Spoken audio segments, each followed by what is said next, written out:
and Keown and Rio Ferdinand watching this one with me. And Rio, was that the perfect way to come back from that training trip to Dubai? Because they talk so much about the chance to reset. Yeah, 100%. I think you want to start the game in a good fashion. They've done that. They controlled much of the open spells of the game, and then they get a set piece and score two goals. And I think this, when you look at it, I think Mikel Arteta will be delighted with the way his team has responded on the back of 2 defeats. This is the goals here. The first one we spoke about, the blocking from Trossard here, does his job magnificently well.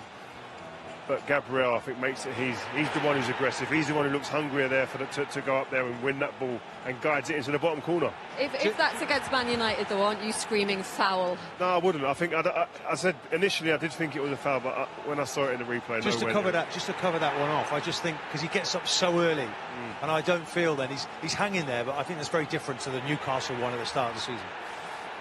The second goal was a great goal as well. Again, the set piece coach. There he is there on your screen. He's done a magnificent job. So. He has, but I like that he's sitting there and not running around saying, look at me. You know, he's done his job really well. We're doing it for him, don't worry. Sits there calmly. He knows he's done all his talking with what they did for this set piece, doesn't he? Absolutely. And those blocking patterns really stood out to you guys, didn't they, during both of those goals? Was that something that you always used to work a lot on? Martin, you mentioned it upstairs, didn't you, saying that you was that guy who used to be... Yeah, George Graham had various roles where, you know, 2 of us would be the blockers and 2 would be looking to make the run in. So, like, you know, like the red arrows, 2 would spin out, 2 would come in.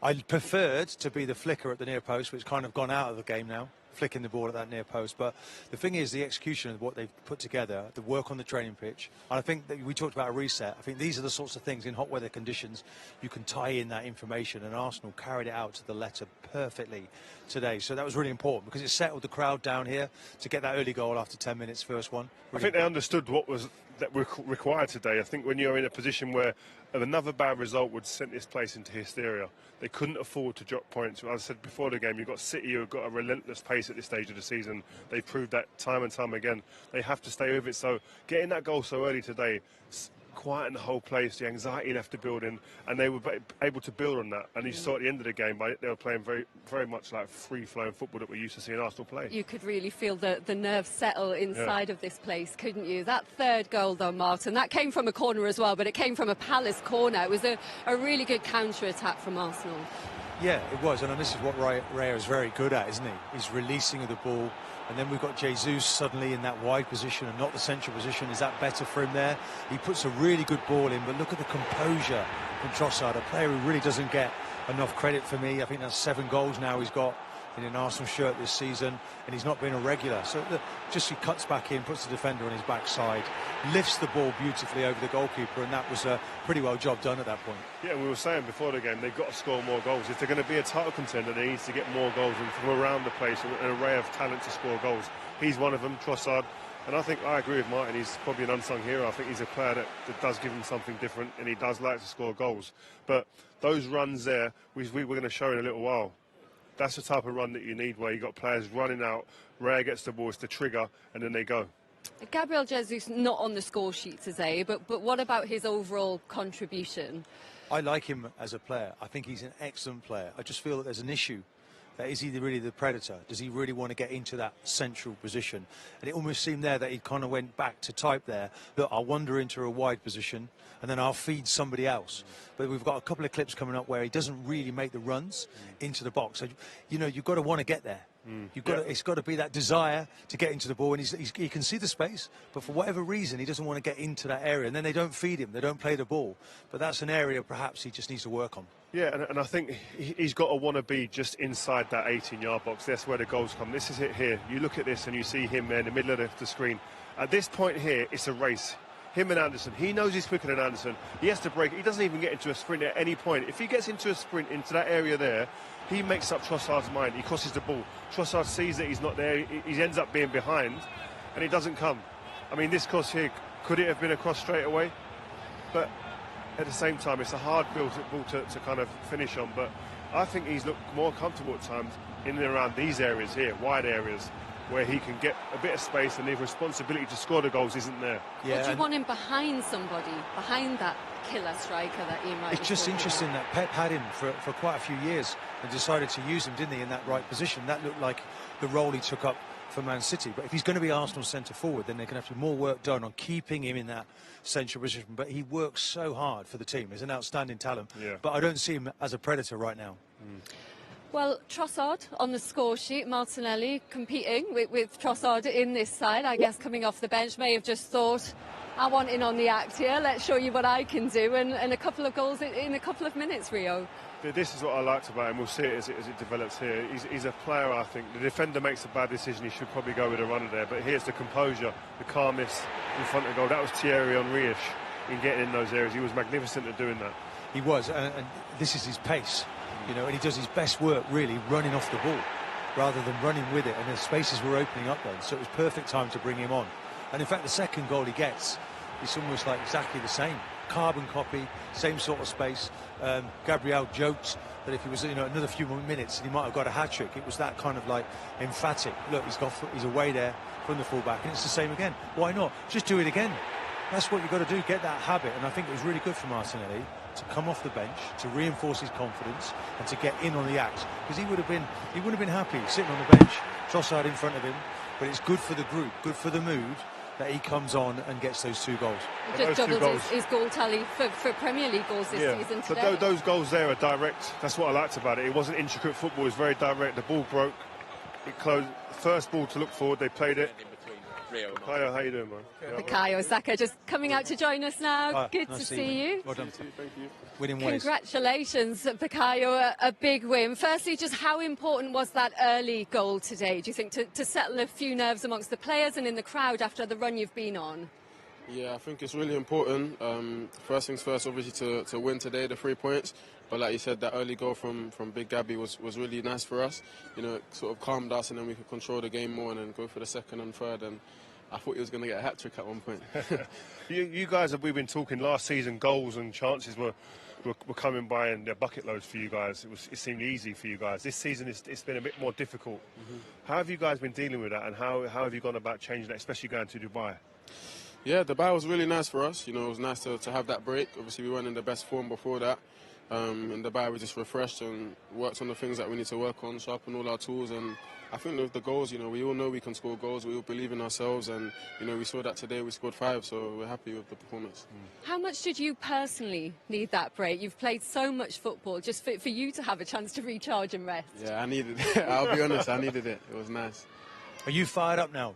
Ready to go? Was that enough of a break? Because it hurts when you start falling away from the top of the table. A lot of people criticising going out of the FA Cup, which was something you won, didn't you, at the start of your career? Yeah. So where are you now? Are you ready to go for it now? Do you feel Arsenal can do something better than they did last season? Yeah, I actually believe it. And like I said, the break came at the right time. I think we're all refreshed now mentally and physically, and we're all hungry to push strong to the end of the season, and you saw that in the performance today. So hopefully you can continue like this the next game and the next game. It's interesting. Like, I've been a part of Arsenal teams that have had lots of failures, and it's from that, I think, often that you kind of get that strength to say, do you know, this can't happen again. Yeah. We're gonna. Is that feeling there? Or now? learnings, Martin, not failures. No, but are you developing that now? Like, okay, I've had enough of this. I want to see some trophies. Yeah, 100%. I think obviously, like you said, that going out of the FA Cup really hurt me. And I'm sure it hurt all the boys and the fans as well. So I think we'll use that hunger to really push in the Premier League and the Champions League when it comes next month as well. Bukayo, what have you found different this season personally? I mean, everyone knows your name now. You was a bit of a surprise when you first come into the team. Now everyone you're established. What pictures are you seeing different that you're having to kind of adjust your game maybe to now that you've become a more experienced player? I think every game, it's like we're coming against a low block. Not every game, but most games. And for myself, out wide, I find there's a lot of players. There's less and less space. 2v1s more. 2v1s, yeah. I found that a lot this season, but people more physical on you as well. Yeah, Robinson, Fulham. Yeah, it's always been like that though. I feel like the Premier League is just a really physical league, but when you have 3 big physical guys around you, it's not easy. It's just about me just studying it, trying to find a solution, find a space, whether it's dribbling, whether it's passing. And yeah, it hasn't been easy, I'll be honest, but I'm still trying, and I think we're still doing well as a team because it's not just about me. There's other players. If there's 3 players in my position, I know that someone on the other side is free or someone behind me is free. So if it's not helping me, it's helping someone else as well. Good. And you're the league leaders in terms of set-piece goals, goals from corners as well. Just how much work is going into those behind the scenes? Yeah, we do a lot of work. It's boring, isn't it? I get bored to get bored It's of the that, worst, man. it's the worst. But Nico, he's our set-piece coach. He knows, and he tries to make it fun. He tries to make it easy for us. Is he having and simple. himself, though? Is he having himself? What do you He think? should be, though. She said we're #1, so if he is having himself, then I don't He's got to know. enjoy it, hasn't He's he? got to enjoy it because we're doing well, and what he's doing is working, so we need to continue that. It certainly is. It shows you how important set pieces are. I mean, I'm the same as what you're saying there. I used to find it so boring doing set pieces, but they're so vital. Yeah. And if you're going to win trophies, set pieces defensively, but also on the Detail, attacking isn't it? side. Yeah, you've People got to doing be their ready. jobs, role and responsibilities, and it looked like it was really tied in today. Yeah, it was, and obviously we went out the FA Cup mostly on a set piece. That was the first goal we conceded, so you know we wanted to put it right today with a clean sheet, and we scored 2, so we're happy. And it was Declan with the corner for the first goal. Do you think we're going to see him take more going forward? Is that something you've been working on? Because that was just his I don't fourth know. season. You're gonna have to ask Nico. I'm not sure. I'm not sure. But you know, with that delivery and the quality Dec has, I can't see why not. Can you send Nico out, please, when you go in? Okay, I'll call him. Bukayo, you've got another 10 days before your next game. How important was that win just to really change the mood and not go into that second break, I guess, with more disappointment? Yeah, so I think obviously everyone knows we lost the last 3 games, and this game was so important for us, for the fans, and just to build that momentum again. And you know we got the 3 points, so we're happy, and yeah, we can have the next 10 days to rest a bit and then refocus on Forest because we need to win there again. Maybe we should fly out somewhere else and do it all again. Hey. Yeah, we asked the boss. We asked the boss if we can go to Dubai again. Is it still the same? If you win, you can ask him and see what can happen. You think we get away or not? No, I don't know. We're gonna ask him now, but.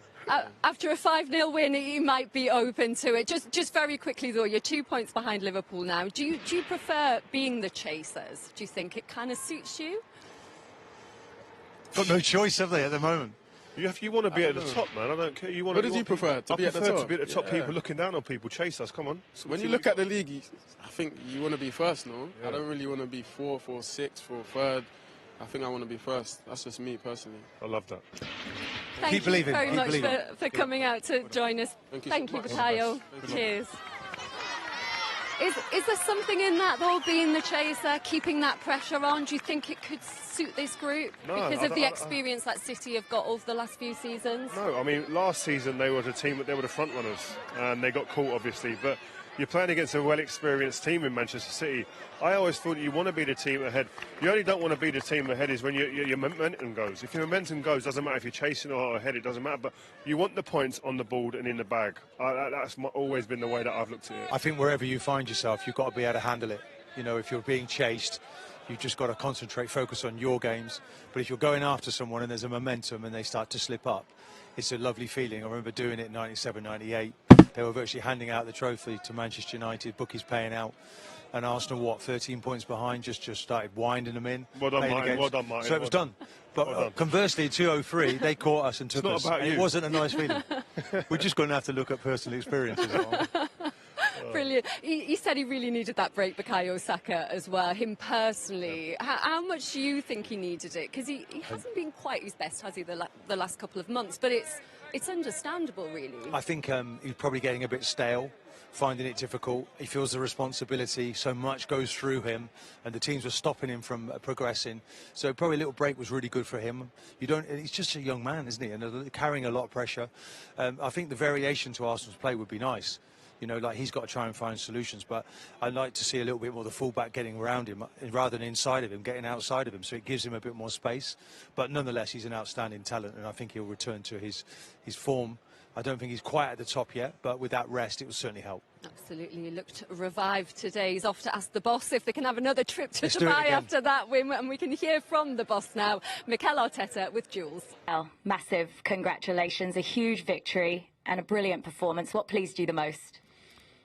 The positivity that we had right from the beginning. I had a really good feeling the last 10 days about the team and how they reacted against certain adversity. And they are great players. We have a great team, and today they really won it, and I could feel that, and I'm really pleased.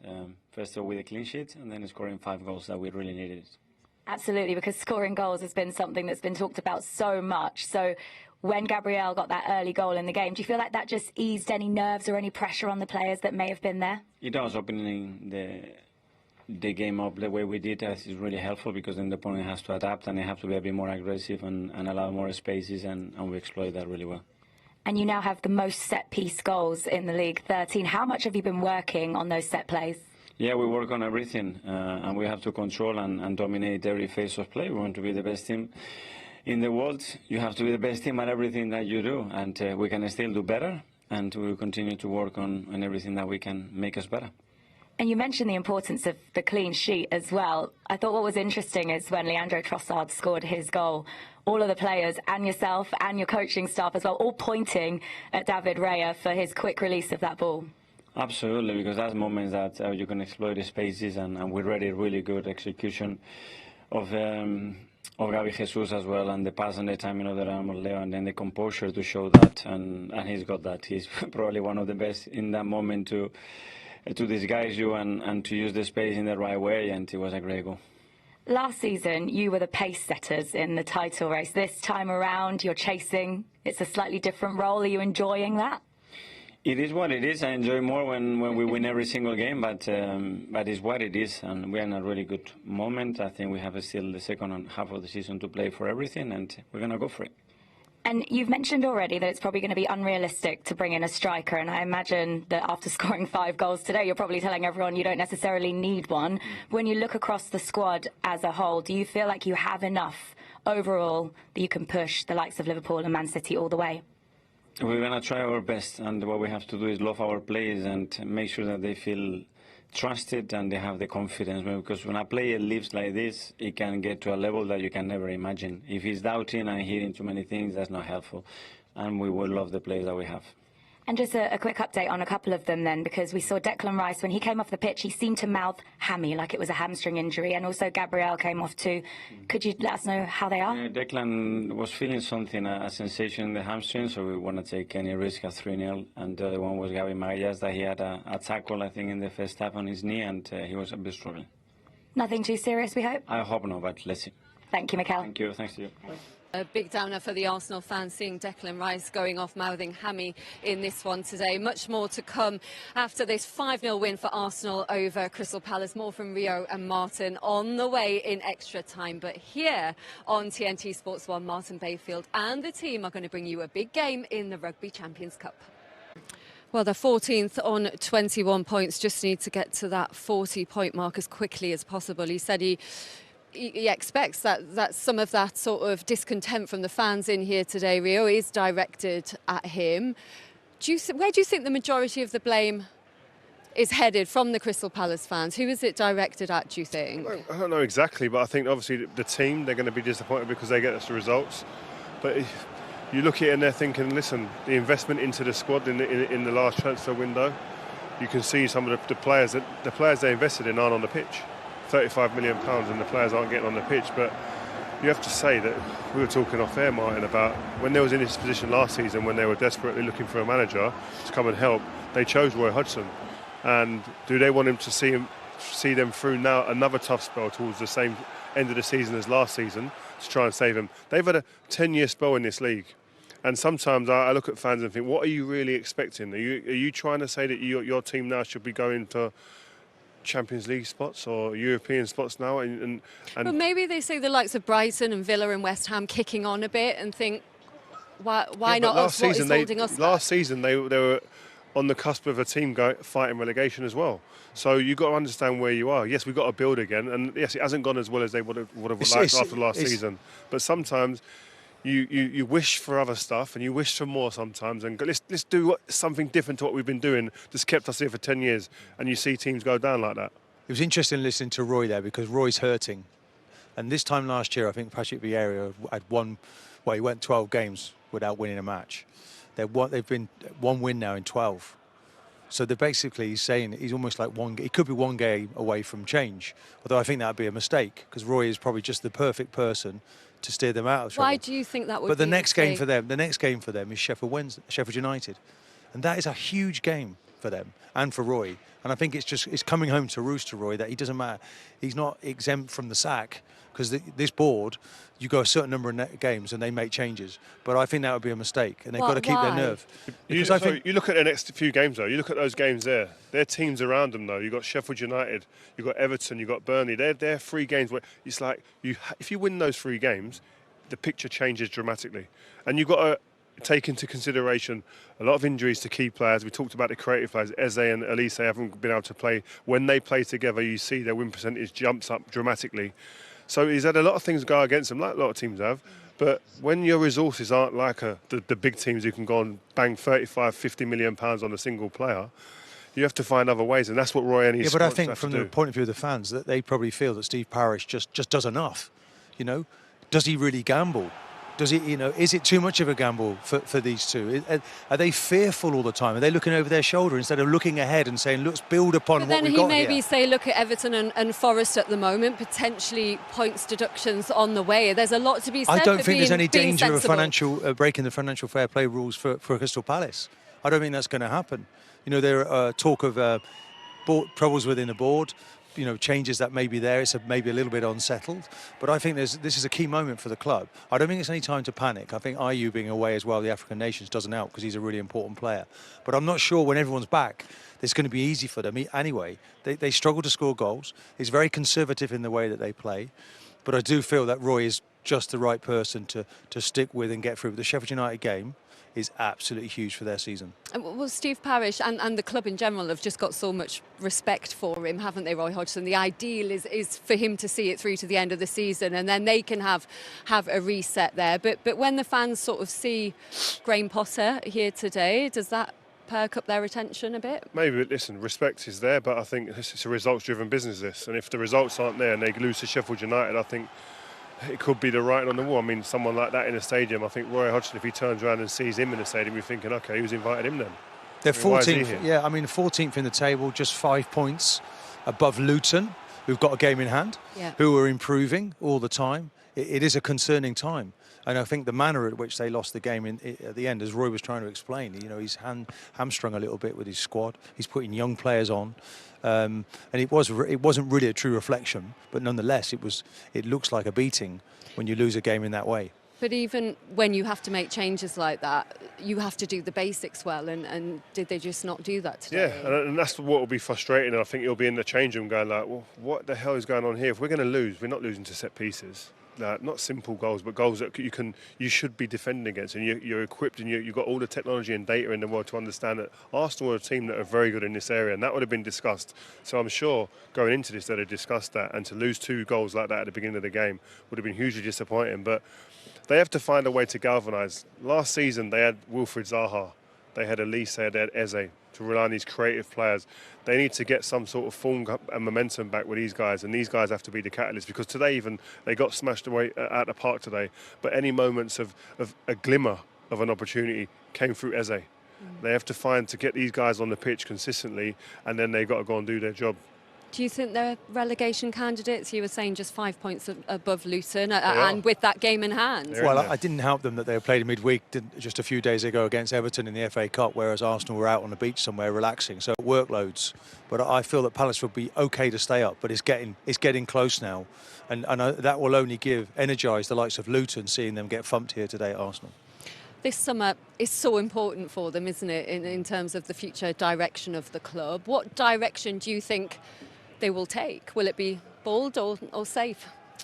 Crystal Palace. Well, it all depends on if they stay up. If they stay up, then I think, listen, they've got a brand new centre at Crystal Palace for the academy. I think investing in that is vital, and bringing those players across into the first team and seeing some of those players come through into the first team will be great.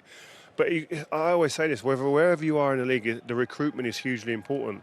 And the recruitment from the last window hasn't bared fruit, because we're not seeing those players on the pitch impacting the first 11. And a club at this level, you need to be able to bring players in who are going to affect that first 11 immediately, and they haven't been able to do that. No, but I think looking forward, they've got to secure the futures of the good players that they do have.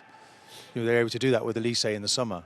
They've got Eze on a long-term deal, Elise as well. And Anderson, Gahey, really good players. A lot of other clubs would look with envy. A lot of people would look at envy in total of what Palace have done for the last 10 years. Let's not get ahead of ourselves. Also, but it's the ambition, I think, the fans are questioning. But I know there's managers in this league, in the lower echelons of this league, and say top of the champ, etc., who are saying, "I'd love that squad. I'd love to work with that squad," because you do see potential in there. There's players of potential all through that team. So you think Roy should be extracting more out of them? I think he would say that himself. I need to get more out of this team. I need to make sure that I'm making the right decisions. I've got to galvanise this team. You've got to create that spirit now. I think you've got to go in that dressing room and say, guys, we're in a fight now. We are in a relegation fight and we need to find a way out of it. And we're going to do this and we're going to do that. I'm going to put things in place so we understands our roles and responsibility, and we go out there and play. And we're not playing with a handbrake on or with any fear. We're going to meet this head on because we've been here. We've been here and we've got out last time. And get the basics right. You know, the set pieces would have hurt them. I didn't think the tactics as well, playing with a five. We asked that question to Roy, you know, how are you going to protect your fullbacks? Because, you know, wing-backs come all the way back to deal with it. So 5 players on the back line, 3 people picking up in the middle. The centre forward. So they looked like they were in trouble throughout the game. It wasn't a fantastic... Arsenal in the first half were nowhere near the performance that they put in against Liverpool, but we still managed to be 2-0 up. Tell you one man who'll be happy tonight, it'll be Mikel Arteta. He'll be delighted because that's what they needed. This is what the doctor ordered and he got what he needed. Absolutely. 2 points behind Liverpool. Liverpool at Bournemouth tomorrow as well. That's not going to be an easy game for them, is it? They've got no Salah. They've got no Trent Alexander-Arnold as well through injury. Bournemouth have won 6 of the last 8 games. They're in really good form. Solanke playing against his old team. I don't think I'm going to see an upset there though somehow. I think Liverpool's starting to purr now. Yeah, Arsenal will be watching that one very closely. What do you think? Well, I think Liverpool will be too strong. I think Bournemouth will be a tough nut to crack, but I think Liverpool just have a bit too much with the experience as well. And they're not shipping goals either, Liverpool, so they're hard to play against. And I think they've got that depth up front. Salah's not there, but they've got other players who can come in. I'm sure Diaz, Núñez, Jota, these guys will step up to the plate. And Ivan Toney back. He's back for Brentford later on today. Just how key is he going to be in the rest of their season? Oh, without doubt. Their strikers have not been available. One's injured, one's in the African nations. But I think he's a player that could be a special talent. We're going to see how really good he is and see how mature he is. He's had a really difficult 9 months away from the game. Won't be instantly ready to go. But he'll be looking to grab the headlines. He scores today. He scores. Yeah. Well, it's just the 3rd time that Roy Hodgson has lost by 5 goals or more in his managerial career of over 500 games. OK, we're going to head straight back to the ground and actually get some Arsenal perspective on this. Leandro Trossard, who joins us live. Hello, Leandro. Thank you very much for joining us. And tell us, how did it feel? That victory must have felt good. Yeah, definitely. It's a great way to start again in the league, and that's what we worked for the last 2 weeks. And yeah, it's really nice to score 5 goals and get a clean sheet, of course. Leandro, I was just wanting to say that the break what you had, it came at the perfect time. What was the mood like with the camp? Obviously losing the 3 games, a game like Palace, when you come back at home, did you feel the pressure of having to win this game? Yeah, obviously you always feel pressure here because we're such a big club, but still after those results we always believe in our qualities, and I think we had such a good week in Dubai at training camp, and I felt like we were all fresh to start this game, and I think you could tell as well from the start we were really hungry to win this game and score also a couple of goals, and we succeeded, and it's really nice to win this game in that way. Yeah, and that hunger and desire really showed today, Leandro. You mentioned obviously going to Dubai. You had your last Premier League game about 20 days ago. What is it that you were working on in Dubai exactly? A bit of everything, to be honest. Yeah, I think, like I said, we wanted to score a couple of goals, and we worked on that as well at the attacking patterns and in general. And yeah, it's nice that it pulled off today, and yeah, we enjoyed it a lot. It was great to see on the score sheet. Was you happy with your goal? Obviously, you're happy with your goal, but you know, to come into the side, you know, with a team that, you know, there's a lot of competition for places. Was you happy with the way it worked out for you?